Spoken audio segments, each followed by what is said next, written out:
Bahin 13. Ang Netherlands kag Scandinavia. Sa Netherlands, ang kapintas ng kapapahan temprano pa nga nagtawag sang mabaskog nga pagpamatok. Mga 7 ka tuig sa wala pa ang tion ni Luther, ang papa sa Roma sing walay kahadlok, ginsumbong sang duha ka obispo nga sang matapos ginpadala subong mga embahador pakadto sa Roma, nakahibalo sang matuod nga kinaugali sang balaan nga pagdumalahan, ang Dios naghimo sang iya nga rena kag asawa ang iglesia. Ang halangdon kag walay katubtuban nga patigayon para sa iya nga panimalay, sang duti nga indi mas magalubad ukon magakadunot kag naghatag sa iya sing dalayon nga korona kag sitro. Ini tanan naghatag sa imo sang kaayuhan, subong sang kawatan nga nagkawat. Ikaw nagpatindog sa imo kaugalingon sang templo sang Dios, sa baylo nga ikaw ang manugpahalab, ikaw nangin isa ka lobo sang mga karnero. Buot nimo ipapati sa amon nga ikaw ang pinakamataas nga obispo, apang ikaw gali nagginawi subong isa ka manog ulipon. Kuntani, ikaw mangin isa ka ulipon sang mga ulipon. Sa mga gintawag mo ang imo kaugalingon, ikaw nagatinguha nga mangin Ginoo sang mga Ginoo. Imo gintamay ang mga kasuguan sang Dios. Ang balaan nga espiritu amo ang manugtukod sang tanan nga iglesia tubtob sa pinakalayo nga ukbong sang duta. Ang banwa sang aton Dios sa diin kita mga pumuluyo nagaabot sa tanan nga bahin sang langit kag mas dako pa ini sang sa syudad nga gintawag sang mga balaan nga propeta nga Babilonia. Nga nagapakuno-kuno nga balaan, nagabayaw sa iya kaugalingon palangit kag nagapabugal nga ang iya kaalam walay katubtuban. Kag sa katapusan, bisan wala sang kinamatarong nga siya wala gid nagsayop kag bisan tubtub san-o. Gerard Brandt, History of the Reformation in and about the Low Countries. Book 1, page 6. Sa tagsa ka siglo, may iban nga nagatindog sa pagpatunog sa amo nga pagpamatok. Kag sila amo yadtong mga dumaan nga mga manunudlo nga nagalata sa bisan diin nga kadutaan kag nakilala sa lain-lain nga ngalan, nagdala sang kinabatasan sa mga vaudios nga mga misyonero kag nagpalapnag sa bisan diin sang ihibalo sang maayong balita, nagabot sa Netherlands.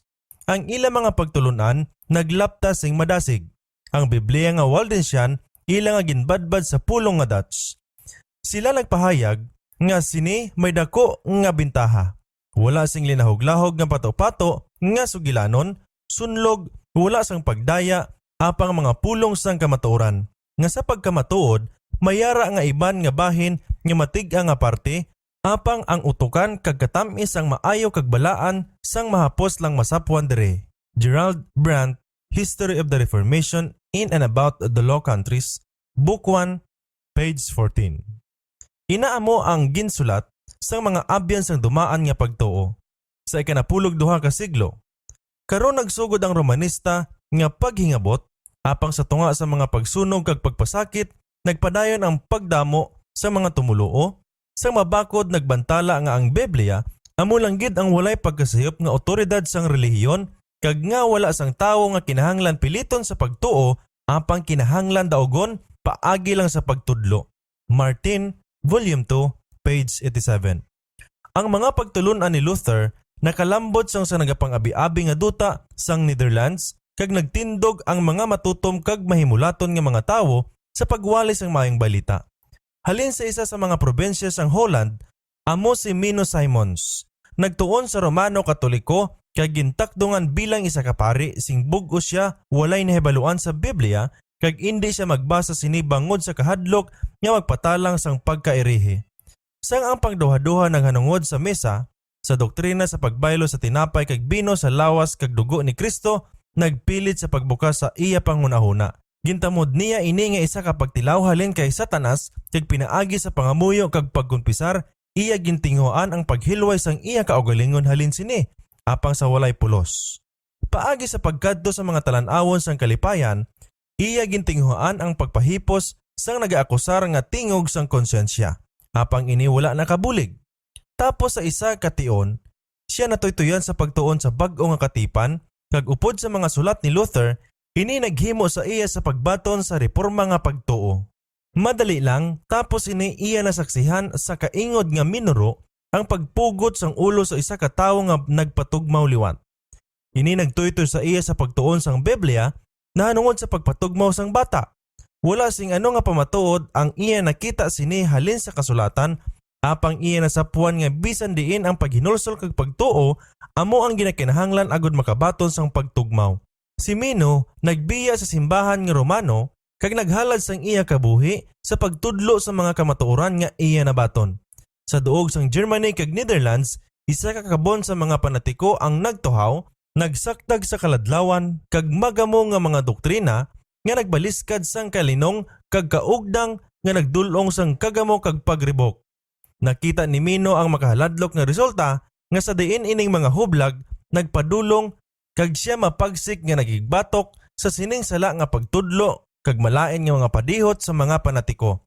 Bisan pa, may madamo nga napatalang sang mga panatiko, apang sa ulihi nagsikwe sang ila makahalalit nga mga pagtudlo.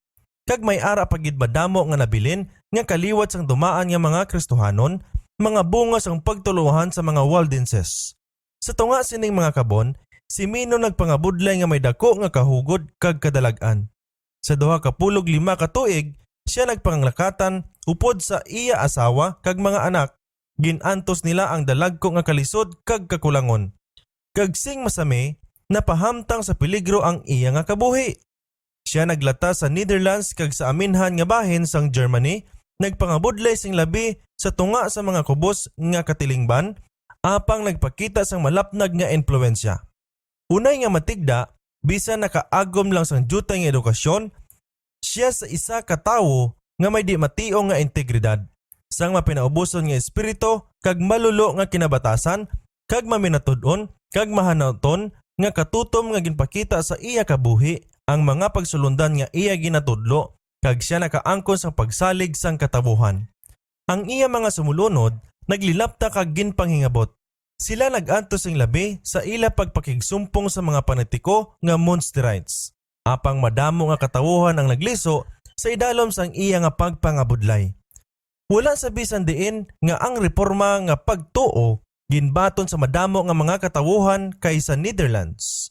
Sa pilalang ka mga pungsod, diin ang ilang mga sumulunod nagbatas sa labi ka makakulugmat nga panghingabot. Sa Germany, si Charles V nagdumili sa reformasyon kag iya kalipay ang pagsunog sa tanan nga mga sumulunod sini sa palpal. Apang ang mga prinsipe nagtindog sa pagbalabag sa iya nga kapintas. Sa Netherlands, mas dako ang iya nga gahom kag ang mga sugo sang paghingabot nagasunod gid gilayon sa madasig nga pagsagunson. Ang pagbasa sa Biblia, ang pagpamati o kon pagwali, o kon bisan paghambal na hanungod sini, amo ang pag-agom sa silot sang kamatayon paagi sa dabok. Ang pagpangamuyo sa Dios sing tago, ang hindi pagduko sa mga larawan, o kon pag-ambas ang salmo, pagasilutan man sa kamatayon. Bisan yadtong nagtuad sang ila mga sala ginkondenar. Kung lalaki, pagapatyon paagi sa espada, kung babayi, igalubong nga buhi. Linibo ang mga ginapamapas sa idalom sang pagdumala ni Charles kag Philip II. Sa isa ka tion, ang bug-os nga panimalay gindala sa atubangan sa mga hukom, ginsumbong nga di pagtambong sa misa kag sa pagsimba sa ila puloy-an. Sa pagpangusisa kung ano ang ila ginhimo sa tago, ang agot nga bata nga lalaki nagsabat. Kami nagaluhod kag nagapangamuyo nga ang Dios magaiwag sa amon panghunahuna kag magapatawad sa amon mga sala. Amon ginapangamuyo ang hari nga ang iya pagdumalahan magmauswagon kag ang iya kabuhi malipayon. Amon ginapangamuyo ang mga hukom nga ang Dios magtipig sa ila. Wiley, Book 18, Chapter 6. Ang iban nga mga hukom sang madalom na tandog apang ang amay kag isa sang iya mga anak ginsunog sa palpal. Ang kaakigon sa mga manugpigos gintupungan sa pagtuo sang mga martir. Hindi lang sa mga lalaki kundi bisan pa sa alamligan nga mga babayi kag mga dalaga ang nagpahayag sang walay pagkatupling nga kaisog. Ang mga asawa nagatindog lapit sa palpal sang ila mga bana kag samtang siya naganto sa kalayo, sila nagahutik sa mga pulong sang pagpaumpaw o kung mag-aawit sang ambahanon sa pagpalipay sa iya. Ang lamharon nga mga dalaga magahigda sa ila mga lulubngan nga buhi nga daw nagasulod sa ila hulot nga tulogan sa kagab-ihon o kung pakadto sa entablado kag sa kalayo nga nagabistis ang ila pinakatahom nga bayo nga daw pakadto sa ila mga kasal. Wiley, Book 18, Chapter 6. Subong sa mga adlaw nga ang paganismo nagtinguha sa paglaglag sa maayong balita, ang dugo sa mga Kristiyano daw binhi. Tanawa ang Tertullian Apology, page 50. Ang paghingabot naghimo sa pagpadamo sang kabon sa mga saksi para sa kamatuoran. Sa tuig kag tuig, ang hari gintublok sang kabuangon bangod sa indi madaog nga kapag-on sang katawuhan. Nagpadayon sa iya mapintas nga hilikoton, apang sa walay pulos. Sa idalom sang tungganon nga William of Orange, ang revolusyon nagdala sa Holland sang kahilwayan sa pagsimba sang Dios. Sa mga bukid sang Piedmont, sa mga kapatagan sang France kag sa baybayon sang Holland, ang pag-uswag sang maayong balita ginpat-inan sang dugo sang iya mga sumulunod. Apang sa mga pungsod sang aminhan, ini nakabaton sang may paghidait nga pag-abi-abi.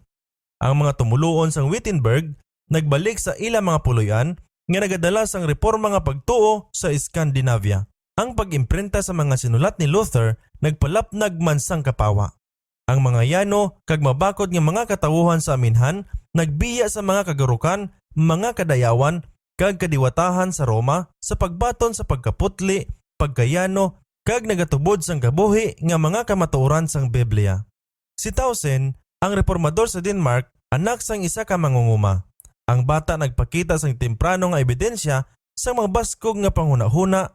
Siya na uhaw sang pagtuon apang iniwala niya na baton bangod sa pagkaimol sang iya mga ginikanan kag siya nagsulod sa konbento. Diri ang pagkaputli sang iya kabuhi ginubayan sang iya kapisan kag pagkamaminatud-on. Nagdaog ang pabor sang iya mga superior. Ang pangusisa nagpakita sa iya nga nagaangkon sang talento nga sa isa ka adlaw sa palaaboton nagasaad sindako nga ikaayo sa simbahan. Busa ginpatod nga siya hatagan sang edukasyon sang isa sa mga universidad sa Germany kag sa Netherlands.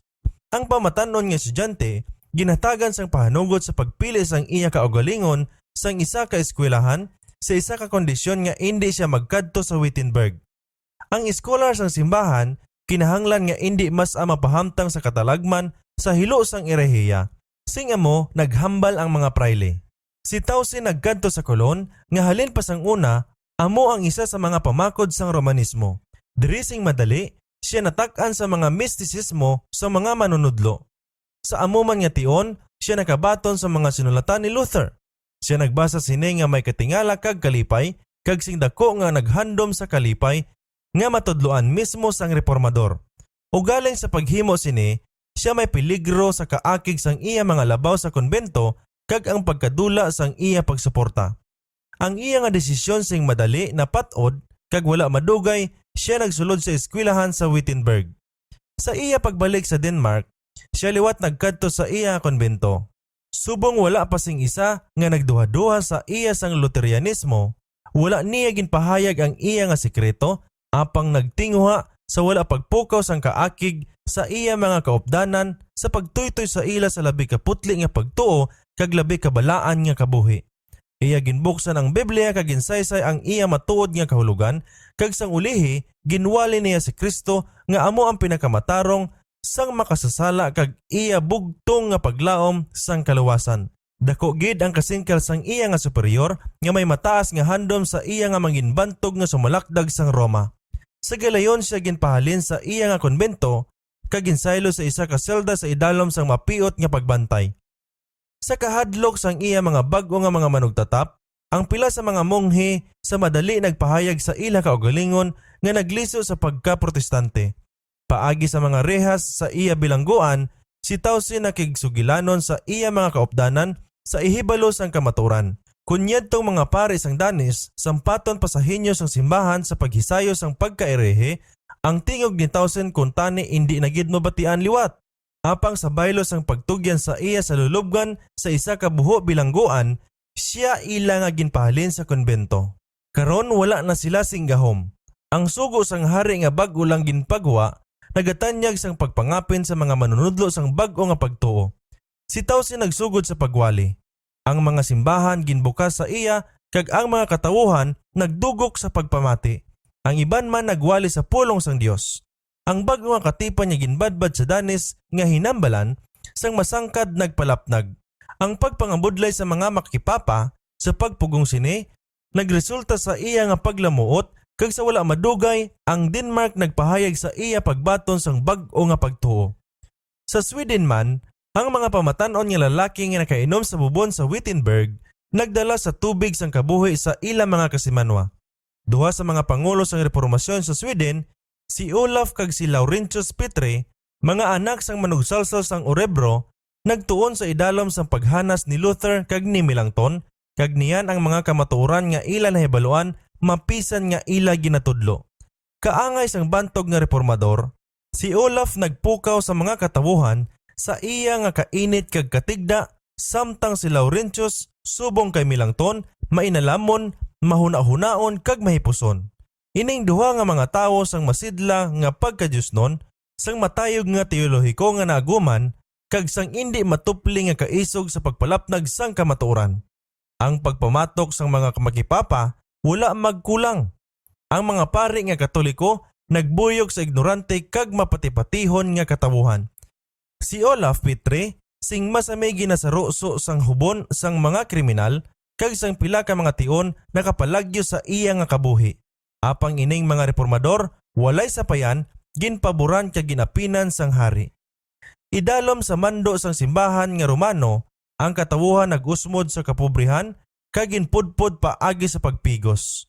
Sila nakulangan sa mga kasulatan kag may relihiyon nga puno lang sang mga dagway kag seremonyas nga wala matanyag sang kapawa sa panghuna-huna. Sila nagbalik sa pagpato-pato nga pagtuluhan kag paggano nga pagginawi sa ila diwatanhon nga mga katigulangan. Ang pungsod na bahin sa nagsiniuay-suay nga mga kabon nga ang ila padayon nga kinagamo nagdugang sa kalisod sang tanan. Ginpatod sang hari ang pagbago sa pungsod kag simbahan kag iya ginabi-abi ining mga takos nga mga sumalakdag sa pagpakig-away batok sa Roma. Sa atubang sang hari kag mga nagapanguna nga mga kalalakihan sa Sweden, si Olaf Petri sa dako nga kasampaton nagsakdag sa mga doktrina sang reforma nga pagtuo batok sa mga kampyon sang Roma. Siya nagpahayag nga ang mga pagtudlo sang mga amay pagabatunon lang kun ini suno sang kasulatan. Nga ang labi ka importante nga mga doktrina sa pagtuo ginpahayag sa Biblia sa maatag kag yano nga paagi agod ang tanan nga tawo makahangop sini. Si Kristo nagsiling, ang akon pagtulunan indi akon kundi iya sang nagapadala sa akon. Juan 7:16. Kag si Pablo nagpahayag nga kung siya magawali sa iban nga maayong balita luwas sa iya nabaton, siya panghimalauton. Galacia 1:8. Paano karon? Siling sang reformador. Nga ang iban nga naghimo sa mga palatukuran sa pagtuluhan sa ila kalipayan kag nagapahamtang sining mga bagay nga kinahanglan sang kaluwasan. Wiley, Book 10, Chapter 4. Iya ginpakita nga ang sugo sa simbahan wala sang gahom kun magasupak sa sugo sang Dios. Kag nagapangapin sa dako nga protestante nga palatukuran nga ang Biblia kag ang Biblia gid lamang amo ang basihan sang pagtuo kag pagginawi.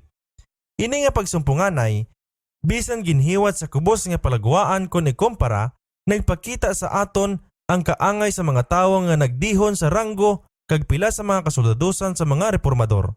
Sila indi mga ignorante, mabahin-bahinon kag magahod nga manog pakigbais, malayo sila mga tawo nga nagatuon sa pulong sang Dios kag nakahibalo kung paano gamiton ang mga hinganiban nga ginpatigayon sa ila sang Biblia. Kung pagtamdon ang kinaalam, sila amo ang nagapanguna sa ilang ation. Kung aton ipakitid ang aton pagtamod sa nagabadlak nga sentro subong sa Wittenberg kag Zurich, kag sa halangdon nga mga ngalan subong kay Luther kag Melanchthon, kay Zwingli kag Oikolampadiyos, sing hinali kita paghambalan. Nga sila amo ang mga pangulo kag paghinublag, kag unay nga aton makita sa ila ang makatalanhaga nga gahom kag dalagko nga mga kahimuan. Apang ang mga sinakop indi kaangay sa ila. Huo, apang kung kita magliso sa kubos nga talan-awon sa Sweden, kag ang wala makilala nga mga ngalan ni Olaf kag ni Laurentius Petri, halin sa mga agalon pakadto sa ila mga gitutunan, ano ang aton makita? Mga mangin-alamon kag mga teolohiko, mga tawo nga sing himpit na hanas sang kabugusan nga sistema sang kamatuoran sa mayong balita kag nga nagdaog sing hapos nga kadalagan batok sa mga mangin-alamon kag mga kadalagkuan sa Roma. Wiley, Book 10, Chapter 4. Bilang bunga sa sini nga pagsinapol, ang hari sang Sweden nagbaton sa protestante nga pagtuo kag wala magdugay tapos ining asembleya sa pungsod nagpahayag sa iya pabor. Ang bag-o nga katipan ginhubad ni Ola Petre sa pulong nga Swedish kag suno sa handom sang hari ang duha ka magulotod ginhatagan sa katungdanan sa pagbadbad sa bug-os nga Biblia. Gani sa una nga tion, ang katawuhan sa Sweden nakabaton sa pulong sang Dios sa ila kaugalingon nga hinambalan. Ginmando sa asembleya nga sa bug-os nga ginharian ang mga pastor kinahanglan nga magsaysay sa kasulatan kag ang mga kabataan sa eskwelahan tudloan sa pagbasa sa Biblia. Amat-amat nga ang kadulom sang kamanol kag kadiwatahan ang nadula paagi sa bulahan nga kasanag sang kamatuoran. Ginhilway halin sa mga pagpamigo sa Roma, ang pungsod nagtubo sa gahom kag kabantog nga sadto wala gid niya naabot. Ang Sweden nangin isa sa mga pamakod sang protestantismo. Isa ka siglo ang nagligad sa tion sang mapiliton nga katalagman ining magamay kag sadto anay maluyang nga pungsod amo lang ang isa sa Europa nga nagdaha sa pag-untay sa mabuligon nga kamot, nagtabang sa pagluwas sa Germany sa makagilidlis nga pagpakig-away sadtong katuan katinuig nga inaway. Ang bugos nga aminhan nga Europa dumahulog naman liwat sa idalom sa kapintas sang Roma. Ang mga kasoldadusan sang Sweden ang nagbulig sa Germany sa pagpaslaw sa kadalagan sang Papa sa pagdaog sang pagtugot sa mga Protestante. Ang mga Calvinist kag mga Lutherans nagpabalik sa kahilwayan sang konsensya sa mga pungsod nga nagbaton sa reforma nga pagtuo.